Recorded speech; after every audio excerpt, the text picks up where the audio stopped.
You're getting very sleepy. Are you hypnotized yet? Have you been hypnotized? If not, would you be open to it? I'm your host, Leah. I am Phil. You think. And I'm Steve. We're going to have a really interesting show today, and it's going to include an interview with a hypnotist. If you have an appetite for the strange and bizarre, then pull up a chair and grab a spoon for another intriguing serving of Remnant Stew. Remnant Stew is gluten-free, organic, made from all natural, free-range ingredients, and guaranteed to provide the recommended daily serving of curiosity. Well, recently, in our studios, we had an interesting visitor. His name was Bill Torgan, and by trade, he is a hypnotist. Now, I have to confess that I was really uncertain what to expect from our interview with him. I really don't know much about hypnotism, except what I've seen on movies and on TV. I did a little bit of research before our interview, and I found a wide range of opinions about the topic. Many people claim to have received a great benefit from the services of a hypnotist. They have received help in quitting smoking, or getting their eating habits under control, getting relief from substance abuse, and even from obsessive-compulsive habits like hair pulling. However, others caution that opening up your mind to a hypnotist's suggestions can have unexpected consequences. One article I read likened it to downloading software without running it through a virus filter. Personally, I have my own concerns about it, but I must say that Mr. Torgan did an outstanding job of representing the benefits of hypnotherapy. His background in law enforcement reinforces his credibility. Unlike the spooky hypnotist of the old movies, Mr. Torgan struck me as an intelligent and perceptive gentleman. He is genuinely interested in helping people, and his services do appear to have credible value to many. One concern that I will put forward here is that here in the United States, there is a hodgepodge of regulation concerning hypnotherapy. According to a website called burlingtonhypnosis.com, only 15 states have laws specifically regulating the practice. Another 15 refer to general guidelines set by the National Guild of Hypnotists. The remaining 20 states have no regulatory oversight at all, and these states range from red to purple to blue, from Alabama to Michigan to Oregon. In addition, the United Kingdom and the European Union have no official oversight over hypnotism. So if you live in an area with limited or no regulation, then caution is encouraged. In fact, Mr. Torgan did a really nice job of explaining how to avoid a bad hypnotist. So with all that being said, whether you are in favor or opposed to hypnotherapy, I think that you will find our interview with Mr. Torgan to be interesting and informative.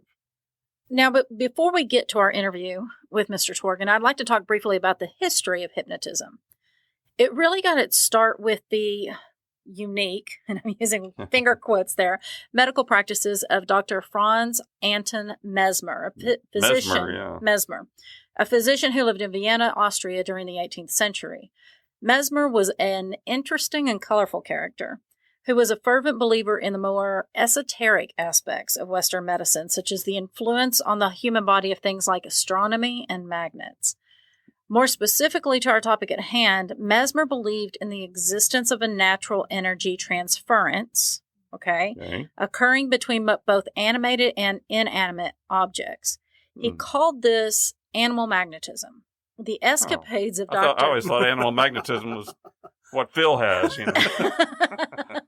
Well, it all began with Dr. Mesmer. Well, okay. And I think he may have been a self-professed doctor. Anyway, like a lot at that time to give him that. But credentials may be sketchy.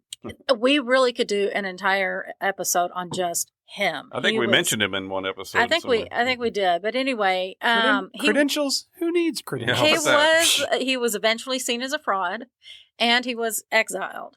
Wow. So, I mean, and there's all kinds of colorful stories. But a Scottish physician named James Braid, however, picked up the idea of animal magnetism and mesmerism and developed it into what we would recognize as hypnotism today. In fact, Dr. James Braid is known as the father of modern hypnotism. Okay. The practice was used by the more conservative and respected Dr. Braid to aid in a patient's pain management. Oh, that's interesting.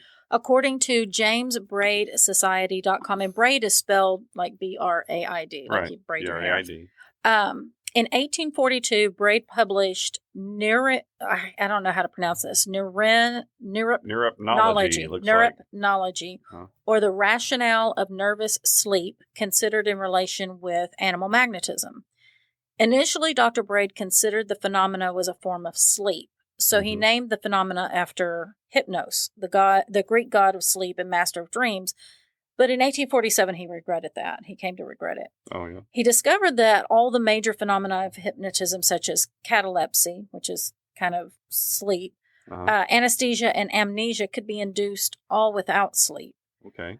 Realizing his choice of the term hypnosis had been a mistake, he tried to rename it to modnoidism. Yeah, that wasn't ever going to work. Yeah, I know. And it didn't. It did not catch on. You were getting very modnoidium. Didn't have the same ring to it, does it? Yeah, it was way too late. By then, James Braid's term of hypnosis and hypnotism had already just become widespread. And most people don't realize it's after a Greek god. So, whatever. True. That's true. Hypnotism proved to be incredibly interesting to the masses and made its way to the stage to become a staple of vaudeville and a tool of the trade for magicians. So various media entertainment is probably how most of us know about hypnotism, as very few of us have experienced it in a medical setting. But now to modern times. According to Time magazine's website, time.com, Dr. David Spiegel, a Stanford University psychiatrist and leading researcher of hypnosis, says, Braid's central discovery that concentration can guide the brain toward more suggestible state of hypnosis was and remains controversial, like you said. Right. But physicians have continued to test and teach the technique over the centuries with great success, says Spiegel.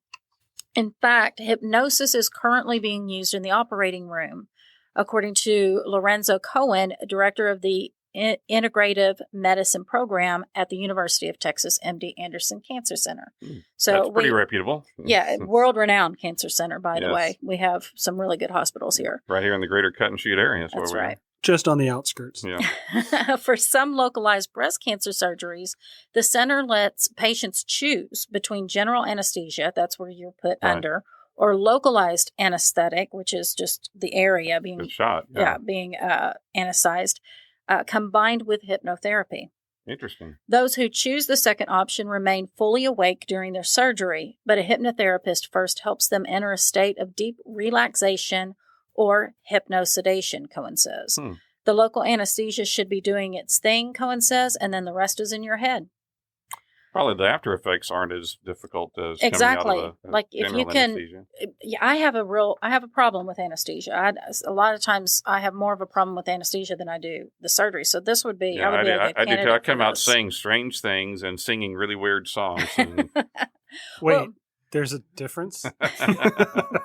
The bottom line is that while hypnotism remains controversial, it is still making headway in various medical arts as an option to consider whether you're hoping for a more natural anesthetic or, as our guest, Bill Torgan, will tell us, to help us overcome different addictions such as smoking or overeating. So, without further ado, here is our talk with Mr. Torgan. Well, today in the studio, we are very lucky to have Bill Torgan with us. He is a practicing hypnotist. It's what he does for a living. So, welcome to Bill, welcome. Remnant Stew. Well, thank you for having me. Okay, so you've been many things in your life, in your professional career, and a lot of different things in your life. So how can you go over that briefly, and then how did it get you to becoming a hypnotist? Sure. Don't know how briefly I'll be there. That's all right. Go ahead. Take all the time you want. I'm an old man now. You know? Anyway, I started out of high school. I joined the Air Force. I spent 6 years in the Air Force, enlisted. I got out as a staff sergeant. And then when I went home, I lived in Connecticut at the time. I was born and raised in Connecticut. Okay. And I became a police officer in Connecticut. Interesting. I worked undercover at a time. I've done a lot of things, but okay. So it wasn't military police. It was a police. Okay. It was a New London Police Department. Okay. New London, Connecticut. Yeah. Oh, yeah, there's a Stanley Works was there, right? The Stanley Tools in New London, I think it is. I'm not sure about Stanley. Or something is there. Oh, maybe Well, yeah, there's General Dynamics across General the Dynamics. river. that's it, yeah. I thought you were asking And then him there's if a he knew his submarine base. Stanley. The You know Coast, Stanley from Yeah. Connecticut. Right. the Coast Guard Academy is in New London, Connecticut. Oh, Okay. okay, great. Yeah. Connecticut College is there. So they have a lot of things. Nice place, it sounds like. It's a small town. It was it's only 6 miles square, but it was like a little mini New York City at times. We had walking beats and things like that. Uh-huh. Okay. I'd got up to lieutenant, patrol lieutenant. I did private investigations, polygraph examinations. Oh, that's interesting. Did that too. I relocated to Texas. I have a brother that owns an air conditioning business Uh-huh. in Texas, in Houston. And I worked for that company for several years. Right. Okay. And I love the Conroe area. I mean, it was the best move I ever did. And for our listeners, Conroe is the greater cut and shoot area. Right. We're a little bit north of Houston, Texas. Yes. A little bit north. Yeah. Anyway, the area is just a beautiful area. And I got involved with community theater. Okay. So I have done a lot of things with regard to acting and directing in plays. Okay. Right. And I learned a lot about my practice in hypnosis with regard to the acting, Okay. with regard to the voice. Oh, really? Okay. Yeah. It really helps if you're a hypnotist and you're trying to speak with someone in a relaxed state. Uh-huh. It's very important that you be onomatopoeic when you are speaking to them, that you are very succinct in hitting those consonants and pronouncing the words correctly and using pacing, very important. So the Okay. actor's training has helped you with It that. has helped me more than my actual hypnosis training. to be I quite honest. see. Interesting. Okay. And we'll get into a little bit So- later why that is Yeah. in hypnosis. But so what led you, though, to the Well, career choice of hypnotism? after I retired, my retirement funds were all in investments that probably weren't the best and wisest of choices. Let's put it this way. I needed to go back to work. Yeah. Oh, yeah. So I started looking for what I could do, and I was a president of my homeowners association at the time, and one of the board members had gone to California to learn how to do quit smoking hypnosis. And that interested me. And I remembered back when I was a lieutenant in the police department, we sent a detective to go learn forensic hypnosis Right. to help victims with their memory. Right. Okay. That's interesting. So it was interesting. So that's like remembering details from the crime that they. Yeah, and it's very specific, and you got to be very careful because you can implant a false memory. Yeah, we've talked before Right. about how pliable memories are. Right. So- I'm glad to hear you say that right at the beginning because I think that's one of the concerns people have about hypnosis is that, you got to be really cautious with it about implanting false memories. There's a lot of concerns about it. Or being a chicken. Yeah, and that's true. People only know about hypnosis from what they see on a stage show somewhere. For Right. sure. Lots And- of vaudeville stuff in that one. Right. And so my first session that I have with a client is a long one. It's scheduled for 90 minutes, but can quite frequently go 2 hours. Really? And part of that is because it's the educational factor. Sure, to tell them. I have to let them know what it is, how it works, what they think is not right. Yeah. Exactly. They've got these impressions from the entertainment industry. But if it wasn't for the entertainment industry, hypnosis probably wouldn't even be around today. Okay. That's what kept it alive. Sure. But it is very serious on a modality for health and wellness. In fact, there was a case I remembered reading about when I was first starting out where there was a patient who had to have brain surgery, and the brain surgery required that the patient be awake and alert to be able to respond I to see. the surgery. Right. And they used a particular anesthetic for that. Mm-hmm. But this patient was allergic to the anesthesia.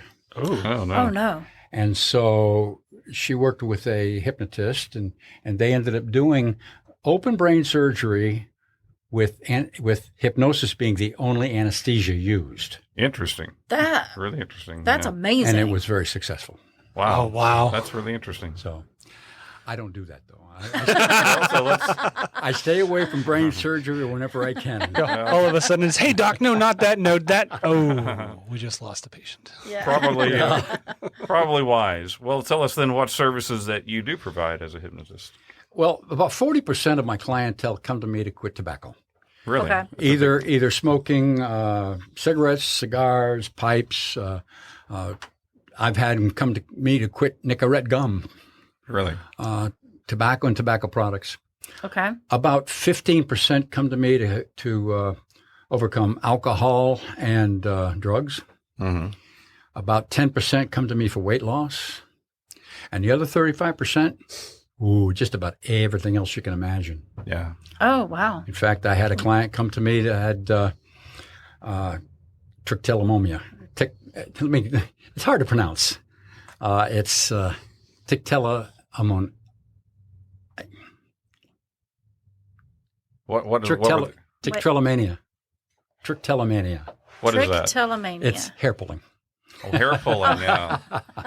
Yeah, I'm not a doctor. I call it hair pulling. Yeah. Okay, so like eyebrows, eyelashes, hair. Yeah, all kind of. More usually, it's the hair on the head, and it usually starts when they're very young. Teenage girls. Usually teenage.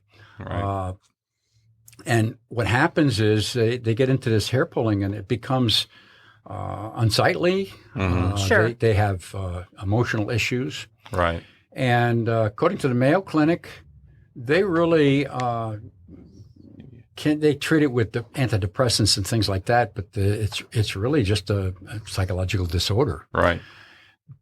But it is emotionally driven, Mm-hmm.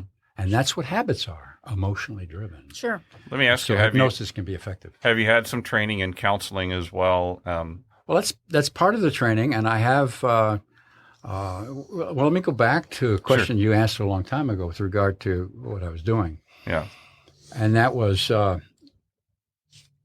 my neighbor convinced me that this would be a good project to become a hypnotist. Mm-hmm. And so I went online and I found a school in California. It was a very good rated school to do hypnosis and learn hypnosis. Right. So I signed up with them. But I had a sick cat. And there's some of it that has to be done hands-on. And I couldn't travel and leave the cat at home. I had to give it diabetes shots. I had to give it insulin shots twice a day. So they weren't really willing to work with me. And so I had to drop out of that and find another school. And I found one in Houston called the Path Foundation. Uh-huh. So I got my certifications from the Path Foundation. And then I got certified with the Guild, which is the National Guild of Hypnotists out of Massachusetts. And they're the big kahuna with regard to hypnosis. Right. So once I did that, I opened my doors in August of 2015. Okay. And it's been amazing. Now, you had asked me a question. I interrupted you. I said, so you've had training in counseling as well? Oh, yes. You know. The classes that I took online, some of them were psychological courses that I had to take, and they were regular college courses. So, I mean, I had some of that. But most of my psychology comes from being a policeman. Right. Sure. Okay. Well, okay. You talk about the Guild of Hypnotists. Are they all like you in the services that they provide, or what other services do hypnotists No, every do? hypnotist is different. Okay. Every procedure is different. The procedures that I was taught are no longer the procedures I use. Mm-hmm. The basics are there, but Sure. I've developed my own. Okay. And every session can be different depending on the day and the person's attitude that is trying to relax into the process. Okay. People don't understand that hypnosis is not we use the terms like wake up, trance, sleep, Mm-hmm. and that's to describe what it looks like, not what it actually is. Right. You are never asleep in hypnosis. You're always awake and aware. But the conscious and the subconscious are separate. Many levels maybe, but they're separate. Right. Right. The conscious is slow, it's linear, it can only do one thing at a time. The subconscious is fast and it can multitask, but it doesn't reason. I'll give you an example of that is you might be driving down the road and start thinking about something. Next thing you know, you've missed your turn. Right. Right. Or you walk into a room and you say to yourself, what did I come in here for? Well, that happens all the time to me. Yeah. The older I get. Everybody. So that's a form of hypnosis. That is that's how natural it is. I've had clients say to me, well, I don't know if I can be hypnotized. Well, maybe if you don't want to be and you're up on a stage somewhere, but everybody hypnotizes themselves several times a day. Mm-hmm. It's a matter of the conscious doing something else and turning the automatic behavior over to the subconscious. Oh, okay. Right. Okay. It's So- like you've driven somewhere and then you think, I really don't remember any details about how I drove to there. That's all That your happens to subconscious me takes over. all the You're time. thinking 'cause- about other things. Yeah. I tell clients hypnosis, a more apt description would be guided meditation, but it's Okay. more powerful than meditation. And the reason is if you've got children and you tell your child something that you want them to know, but they won't believe a word you say, but they'll believe a complete stranger, Sure. Okay. that's because the parent lies to them. Mhm. They tell them about the tooth fairy. They tell them about the Easter bunny. They tell them about Santa. No, Santa Claus is real. They tell them about. You heard it here, folks. Yeah, they tell them about they're going to punish them, and then they don't. It's not about love or respect. It's about the child not believing that the parent will tell them what they want to know, only what the parent wants them to know. Okay. The same thing is true for our conscious and our subconscious. Think of the conscious like the adult and the subconscious like the child. We tell ourselves something all the time. We lie to ourselves all the time on what we want to believe, even though we know it's not true. And so the subconscious comes to a point where it doesn't believe us anymore. That's what meditation and affirmations are about. In a relaxed state, the conscious tries to get the subconscious to agree to the premises that it's trying to present. So in hypnosis, I'm the stranger. Mm-hmm. I have no reason to lie to the client. So in a relaxed state, the subconscious is more open to the positive suggestions. Okay. I can understand that. Are there I'm sorry, I was going to say, does it take patients a while to build up trust in you before they're really able to do that? Or Well, part of the first session is that educational part, and part of that is building a rapport with the client. Mm-hmm. They need to be confident that you know what you're talking about. Right. They need to be confident that they can be helped. Okay, so my next question, that leads right into my next question. Are there people that just cannot be hypnotized? And can you take us through what you have to take a patient through in order to get them to be susceptible? Everybody can be hypnotized. Okay. The people who do the best in hypnosis are those that can relax into the process and use their imagination. Some people are very hesitant in doing that. Some people need more practice doing that to get better at it. Okay. Now, there's different levels that they will achieve because of that. So some people may need more sessions than somebody else, but most issues that I deal with, usually one session is sufficient. Oh, Really? really? That's interesting. Yeah. Okay. I've had people come to me smoking 3 packs a day and walk out 90 minutes later, no cravings, not get them later. Wow. That's But everybody is different. Right. So I had a client when came to me when they first opened up. And at that time, I had, I wasn't in it for very long. And I did a session with her. She smoked a pack and a half a day. She had COPD, chronic obstructive pulmonary disorder. Right. Uh-huh. And so she had COPD. Doctor told her she had to quit. So she came in. I did a session with her, and she was angry. When a client comes in to quit smoking, if they have cigarettes with them, I have them put them on a desk. And then at the end of the session, they can take the cigarettes with them and they can throw them in a jar or whatever. Well, she got up at the end of the session. She says, I wasn't hypnotized. I don't feel like I should feel. She grabbed up her cigarettes and out the door she went, and I felt so bad. Right. So I called her up. It took me about 3 or 4 days to get a hold of her. And I says, look, I feel so bad that you weren't successful. Come back and see me again, and I won't charge you for an additional session. Okay. So she agreed to. So it was about a week and a half later when she came back in. And she'd get back in. She sat there across from me with her arms crossed, and she said, well, I'm still a smoker. I said, okay. She says, yesterday I had 3 cigarettes, and this morning I had 1. She says, so I know something happened. Can we do this again? Oh, it took a while for it to sink in, maybe. Wow. So it is effective. How effective it is, part of it is your ability to believe on how it works and allow it to help you. Right, to embrace it, right. Yeah. If you can relax into the process and use your imagination, the world opens up. And we do things that harm us every day in a fact of holding on to things that you really don't need to. Sure. And it matters not if you're religious or not, but I've adopted the same prayer that AA has adopted, called a serenity prayer. Right. God, grant me the serenity to accept the things I cannot change, the courage to change the things I can, and the wisdom to know the difference. I give that to all my clients before they leave. And I explain the reason I do that is because it is so simplistic. The first thing is the serenity to accept the things you cannot change. You cannot change the past. Right. Something happens in the past. You don't have to like it. You don't have to dislike it. You don't have to forgive it or forget it, but you have to accept it. Once you realize that it is the past, it no longer has to control you today. Correct. A lot of my session is about that. Mm-hmm.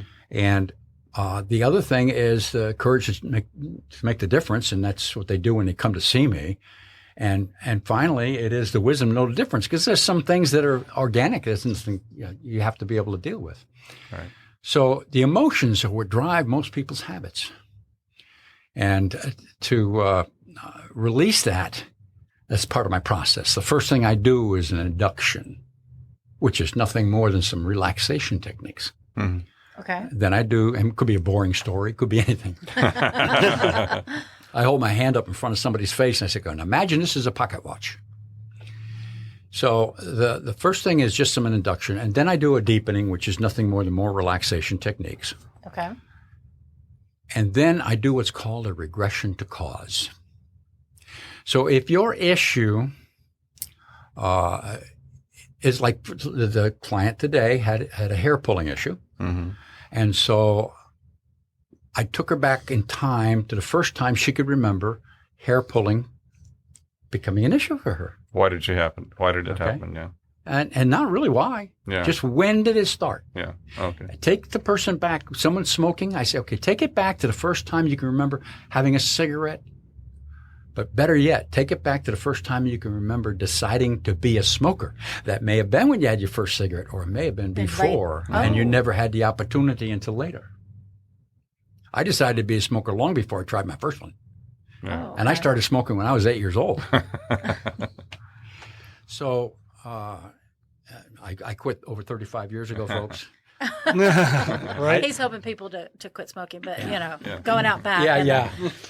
So anyway, and I didn't know about hypnosis back then. I had to deal with craving. So I know tricks that you can help even without hypnosis. But hypnosis is so effective. Sure. So anyway, I forgot. I lost my train of thought. Regression. Well, Regression. You take yes. you take it back to the point. Yeah. Thank you. Mm-hmm. Yeah, I take people back to that first time that they can remember as a seed experience. And then we do what's called a release. And what I explain to them, what I'm talking about a release, is not forgiving or forgetting, liking or disliking. It's simply letting the past go. It's like the Serenity Prayer, letting it go. Mm-hmm. And so when we get back to there, I said, that's that seed experience. I asked them, can you let it go? And your answer will be yes. I tell them what their answer is going to be. When I first started doing this, people go yes and no, but what's happening is you're getting a confusion between the conscious and the subconscious. And I explain, your answer will be yes. And I know this because I'm not asking your conscious at this time. I'm talking to your subconscious. And while your conscious can listen to every word and pay attention to every word if it wants to, I'm talking to your subconscious, which doesn't reason or rationalize. So the answer is always yes. Okay. And then I tell you to let it go. Now I'm talking to your conscious. And you can consciously tell your subconscious to let it go, that you no longer need it to bother you anymore. And the interesting thing about this is it doesn't matter whether or not you believe it or not. This is the conscious telling the subconscious what to believe in a relaxed state so it can be more apt to accept these positive suggestions. Interesting. Yeah. You consciously say, well, I don't know if this, I don't believe it. It doesn't matter. That's the conscious reasoning and rationalizing. So you, as convincingly as you can, you tell yourself to let it go. Don't let it bother you anymore. I think it's a good statement when you say, can you let it go? The answer is yes, because certainly everybody can let those things go. There may be reasons why you don't want to let those things go, and that's that's where you get stuck, perhaps. But and then you tell them to let it go, and then they let it go, and you're building, and it's very repetitive during a session. So I speak very fast, but it's very repetitive. And what happens is the people get to where they can't imagine how lighter they feel at the end of this release, because I ask a ton of questions. I ask about feelings and things. I mean, I ask about a lot of things. I have no clue as to what they're thinking. I don't need to know. And I tell them this. My questions are designed to evoke a response, but I don't know what you're thinking, and you don't know what perspective I'm asking it from. Do I mean it from my point of view, your point of view, or somebody else's? It don't matter. I don't know if you're answering my question, or you're answering a question you thought of on your own, or you're answering a question you asked. You answered 3 questions earlier, and you're changing your answer. It don't matter. Whenever the response is in the affirmative, we let it go. Whenever it's in the negative, we just we move on to the next one. It's a process. I say, and then it gets weird. Okay. It gets weird because then I talk to the cells of the body. Okay. all right. What happens is we're chemical creatures. Mm-hmm. Everything that happens to us, the subconscious, the very first thing what is the subconscious? It's the very first thought or feeling that you have to a stimulus. Mm-hmm. Right. It may be something you see or hear, but it may also just be a thought. And to give you an example, and a subconscious doesn't necessarily differentiate between a positive and a negative. And to give you an example of that, no matter what you do not think of a pink elephant. Oh. You just thought of a pink elephant. Yes. I can see it. Yeah. I'm singing the song to Dumbo right now. Yeah. Yeah. And even just sitting there trying not to think at all. That's right. You can't do And it. the reason is that's the way we're built. Right. Okay. Most people are visual, and you picture that immediately. Mm-hmm. Okay. That's the subconscious. That's the first thing that came in. Then the subconscious will say, "Oh, I'm not supposed to think about that. I'll think of a hippopotamus instead." Yeah. You know. But the first thought is the subconscious. Sure. And so what we're doing when we're doing this releasing, we're not trying to convince the conscious, because that's the argumentative. Right. It's the subconscious. Okay. So are there patients that you've had that just could not be hypnotized or could not respond well to it? You have to be ready. You have to want this, okay? You have to be ready for the change. You have to want the change. Sure. And I guess if they're doesn't- coming to see you, Right, they do have. It doesn't matter to a whether you certain think you degree. can or not. What matters is your desire to. Okay. So I had a client when I first started that came to see me. He had COPD. He smoked over 3 packs a day. And he sat in a chair, and at the end of the session, he says, the only thing I could think of the whole time you were talking was I was thinking about lighting up a cigarette. Well, he wasn't ready to quit. His doctor told him he had to, but he wasn't ready to quit. Right. Okay. And so with that, he was not saying he went right outside and lit up. There's nothing I can do about that. Right. Right. So hypnosis doesn't make you do anything. The release allows you to deal with things on an intellectual basis instead of an emotional one. We do almost everything through emotion. Right.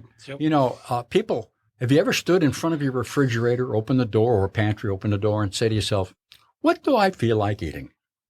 You know, all of us have done that. Right.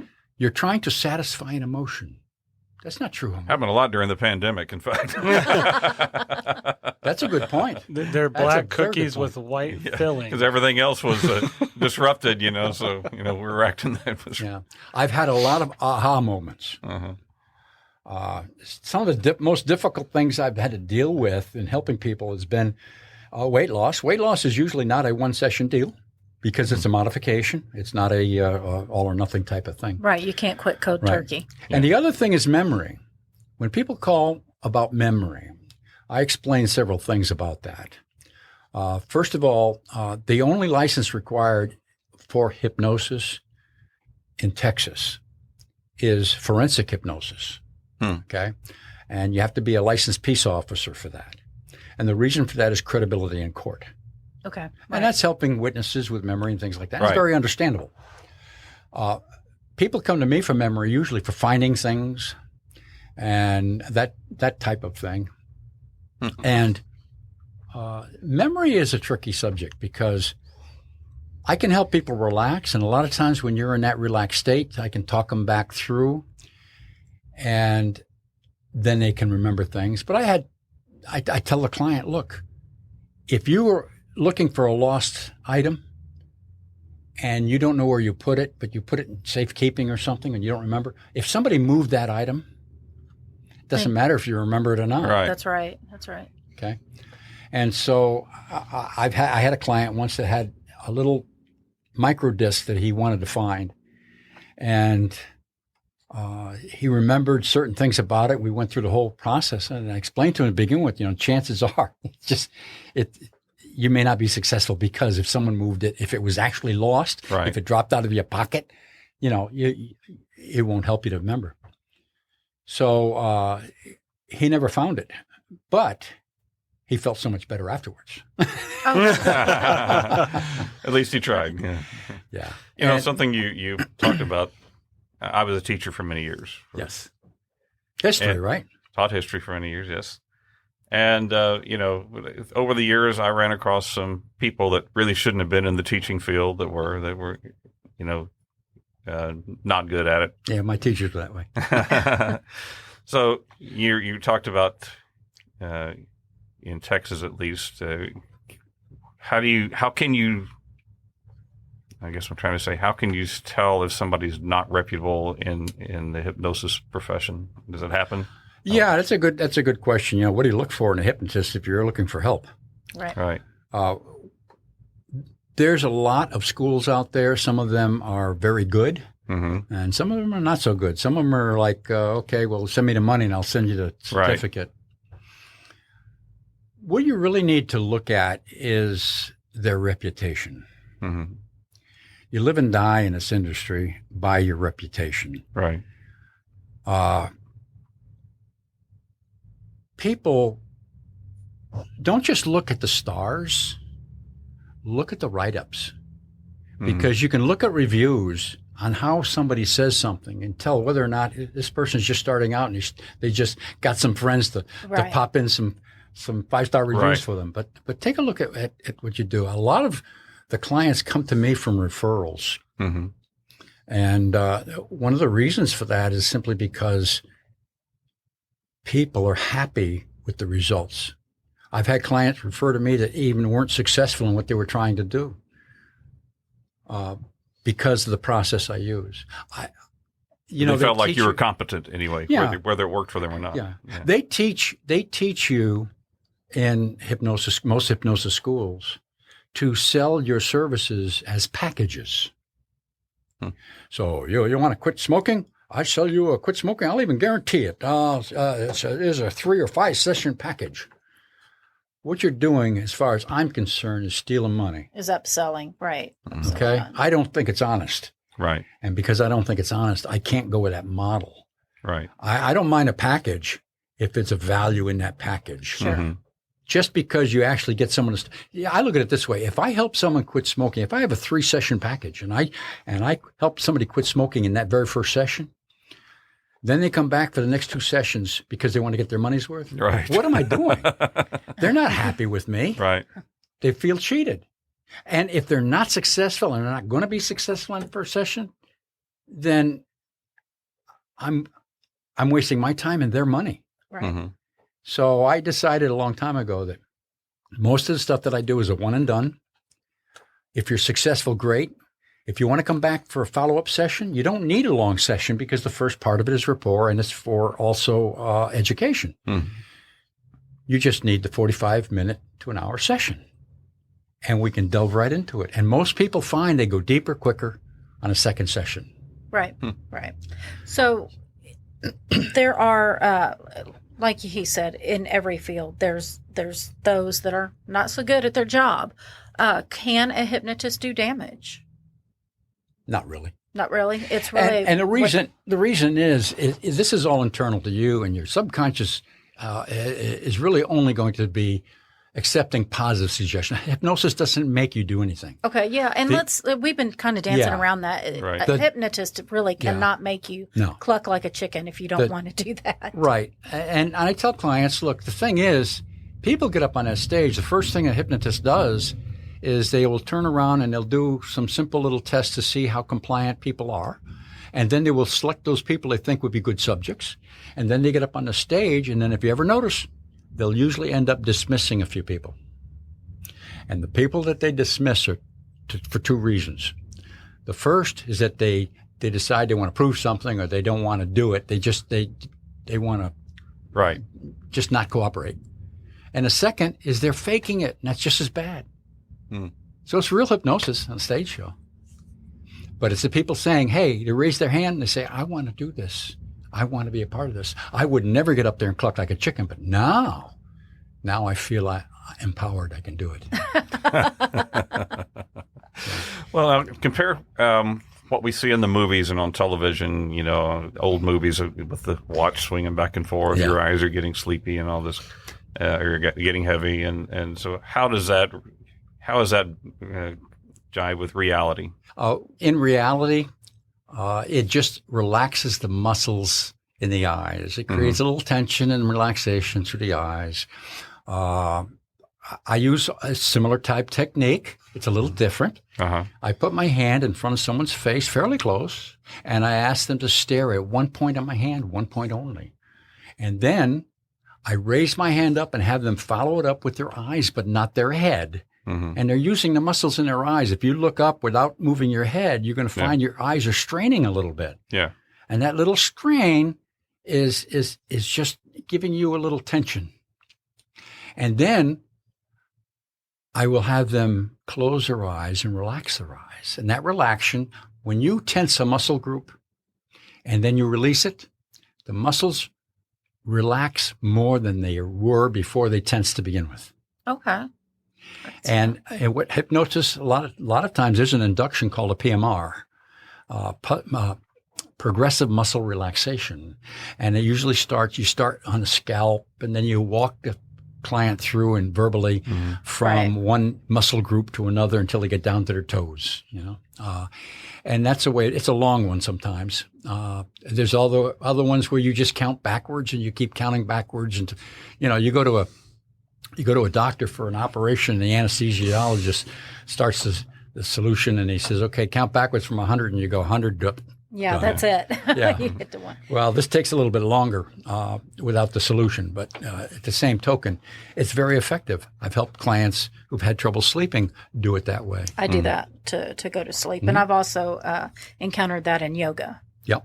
So. And there's a certain little embellishment that you can do with it to make it more effective. For instance, I have every 10 numbers, every number that ends in 0, I add the word at the end, deeper and deeper, because it's a subconscious suggestion to go deeper, relaxed. And then after each other number, I will say deeper, deeper. And that one word helps you rate your speed so that you're not going too fast. Right. And you're keeping in track basically by going to the deeper and deeper when you hit the 10s. Right. But it's very effective. And I mean, you get really effective at it. You can start at much lower numbers and get the same result. Interesting. Do you get referrals from the medical community? I do. Yeah. Doctor, I was also one of my things I started. I had about 2 days a week. I started seeing clients at the TransMed Center. Now, the TransMed Center is located on the South Loop in Conroe. Mm-hmm.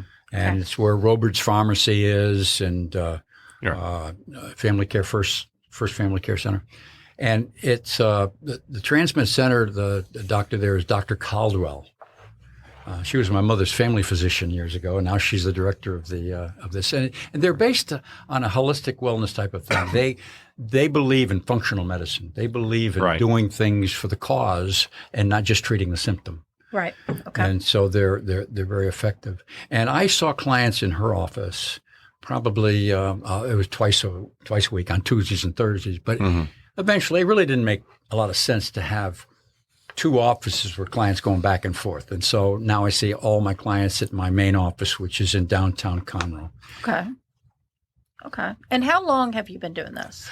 I opened my doors in August of 2015. Right. 2015. Okay. So 8 years. About basically. 8 years. Mm-hmm. Okay. I was reading, if you don't know anything about this, that's fine. I was reading something earlier today about something called covert hypnosis. It's hypnotizing people kind of without their knowledge, and like salespeople do this. That's and right. Dictators have used this. Like, I've heard speech people talk about, heard Hitler speaking. Herman Goebbels. Yeah. Right, yeah, that people seem to lose all critical thinking, when they're in those. How do you know if that's happening to you, or what can you do to watch out for that? All advertisers use that. Right. Have you ever hummed a jingle to yourself? All the time. Do, do, do, do, do. But it is the type of thing that it's human behavior. Mm-hmm. And it's not that you're mindless about it. It's that they're using it to get to the subconscious and not the conscious, but you still have that conscious reason and rationalization. Right. Right. Okay. So it doesn't make it do anything. It might get you a little bit more acceptable to it. Right. Let your defense down a little bit. A little bit, maybe, yeah. Right. But there's such a thing they call NLP, neuro-linguistic programming. Mm-hmm. And what that basically is using our language. Our language is very powerful, using adjectives and using certain combinations of words to help drive home a point. Now, when I'm in a session, to get back to what I was saying very early in the session here, I like to be able to say things in an onomatopoeic way so that if I give you an example of that, let's say I'm talking to somebody and I want them to go deeper. One of my transitional deepeners is a countdown method from 5 to 1. And I simply go 5, 4, 3, 2, 1. Deeper and deeper. And if you notice, the second deeper is deeper than the first deeper. Okay? Okay. So if I'm saying something that means something, if I can give an inflection in the voice or in the cadence that give it more meaning, that's exactly what I do. Okay. Highlighted words in my script, for instance, I have a signal that I use to help people with like a trigger for helping them get calm. I'll say that trigger in a louder than the rest of the sentence. Mm-hmm. So these are all little things that you don't even think about in a normal conversation. But I learned from theater that it's extremely important to speak succinctly. Sure. Right. Hit those consonants. Pronounce those vowels. Speak a little slower. And the reason is, I don't want most people when they speak, they elide. They know what they're going to say, and most people can guess it as the conversation goes along. But I want it to be very clear so that they do not have to spend any energy translating. Okay. Okay. That makes sense. You mentioned something earlier. I want to go back to this. You talked something about talking to the cells. Yes. Yeah, let's go back and you were talking about helping someone regress. Not regress. That's not maybe not the right word, but go back to the time of the event that they first remember. Yeah, regression of cause. Okay. And then, so what does it mean about talking to the cells? Yeah, talking to the cells, that's where I got interrupted by my thought process. What happens is we create all these chemicals. Well, what causes the chemicals is the limbic part of the brain directs the endocrine. That's all the glands in our body. Right. To produce these chemicals. If you need strength right away, Adrenaline. Yeah. Adrenaline, right. The limbic part of the brain directs the endocrine to have the adrenal glands over the kidneys produce adrenaline and pump it into the system quick. You need to calm down afterwards. The same process is used with the same glands to produce the calming hormone noradrenaline. You need to go to sleep at night. The pineal gland releases melatonin. Right. All the chemicals that we need are in our body already and created through that thought process, through that subconscious of the limbic part of the brain. That's also how your habits are created. For some thing that happens, you have a habit because this limbic part of the brain directs this chemical mix. Sure. And that chemical mix makes us feel, makes us react or act based on this chemical reaction, this chemical feeling. And so it becomes a benefit. You look at it and say, okay, well, that was good. And then it becomes a habit. And then it becomes unconscious behavior. Give you an example of that. You might have someone that sits down to watch their favorite TV show, and they can't seem to relax and enjoy the show. And they put their hands in front of themselves, and they start rotating their thumbs together. Yeah, self-calming. Yeah. And all of a sudden they feel themselves getting calmer, and now they're enjoying their show. And subconsciously they say to themselves, boy, that worked pretty well. The next time the same similar situation occurs, they're going to do the same thing. Right. Okay. And the next thing you know, it's just a habit that is so unconscious. Yeah, I have one of those.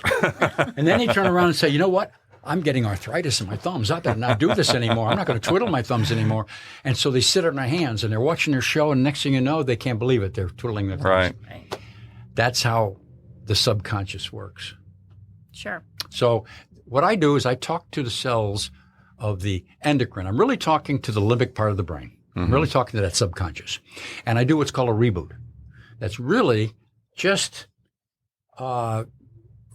resetting it, say, you don't have to create the same chemical mix anymore, and you can now create a different chemical mix for the same conditions. And it doesn't matter whether the client believes it or not. I'm not talking to the conscious. I'm talking to the subconscious. And then what happens is, after that, I do some positive reinforcement for the issue to help them with their issue. Okay. Then I might do affirmations. If they're a smoker, I might do some affirmations. If they're not a smoker, I may not. It depends on what the issue is and what's going on. And then I will do what's called a wake up. And they're never asleep. It's just a count up to get the brain level back up into a beta level. Okay. Right. That is so fascinating. It's been a really interesting discussion. Absolutely. Thank you very much. Is there anything that we haven't covered that you'd like to say? No, not really. I think we've covered it all. I've covered most of what I cover in a first session with a client. Right. I feel more relaxed. Yeah, well, we have been. This whole recording we've been just kind of. Yeah. Okay. Actually, just chilling now. Phil's wife has a few suggestions she'd like for you to work on. So would the world, but hey, I don't do that. Well, thank you so much for coming into the studio today. Well, thank you for having me. We appreciate it. Very good. Very good. Thank you very much. And this is Mr. Bill Torgan. Right. So, there is one thing I'd like to bring up. Okay. My website. Oh, sure. Absolutely. Yeah. I'm so sorry. Yep. Is ConroeLifeChanges.com. ConroeLifeChanges.com. And my phone number is 936 537 5666. Okay. 936-537-5666. And I answer the phone after hours. Okay. Now, our podcast is listened to across the United States and around the world. And around the world. But can people call you to get referred to Someone in somewhere their area. in their area? Right. Yeah, they can. Actually, I would recommend that they go to the ngh.org website, which is the National Guild of Hypnotists, and they have a referral system as well they can find. They can just go online and also, but always do your research. Always check the area that you want to be. If you most people that search for me under hypnotherapy near me or hypnosis near me. Right. Okay. And so that's a good way to find it. But one of the things with regard to hypnosis online is I am in the process of doing some online digital work.